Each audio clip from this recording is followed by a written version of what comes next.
On December 25, 2006, in Phoenix, Arizona, 22-year-old Ryan Waller and his girlfriend Heather Quan were at home when two intruders knocked on their door. The men, a former roommate, Richie Lee Carver, a man Ryan had evicted, and his father, Larry Lloyd Carver. When Ryan answered, the Carvers forced their way in. Richie fired straight at Ryan's face. He was shot twice in the head. Then the men entered the home and executed Heather, shooting her at point-blank range. They ransacked the apartment, stealing guns and a computer, then fled, convinced they had killed both. But Ryan didn't go quietly. Despite the wound, he remained alive. When officers from the Phoenix Police Department finally entered the scene, they found Heather dead, but also found Ryan conscious, although gravely injured. Rather than treat him as a wounded victim, they pegged him as the prime suspect in Heather's murder. Ryan was slumped in a pool of blood, missing an eye, bleeding with part of his skull fractured and severe brain trauma, yet the police didn't rush him to medical care. Instead, they threw him into the back of a squad car, then took him into interrogation for hours.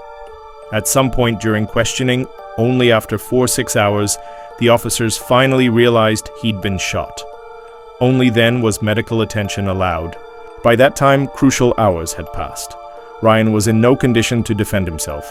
In video of the interrogation, his face is swollen and blackened. He's disoriented. Yet the interrogation goes on.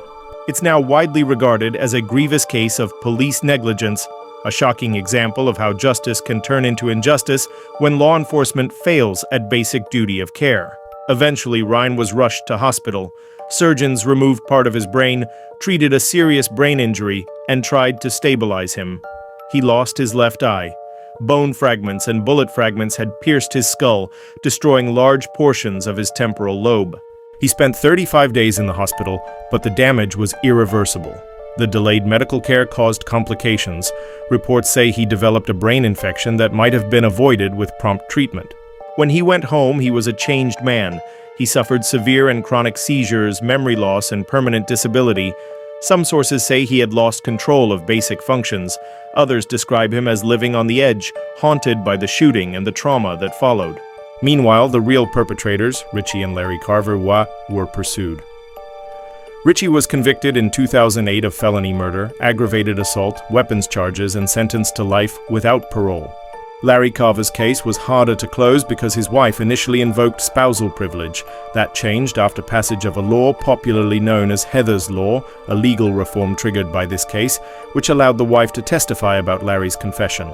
On December 14, 2012, a jury found Larry Carver guilty on multiple counts, including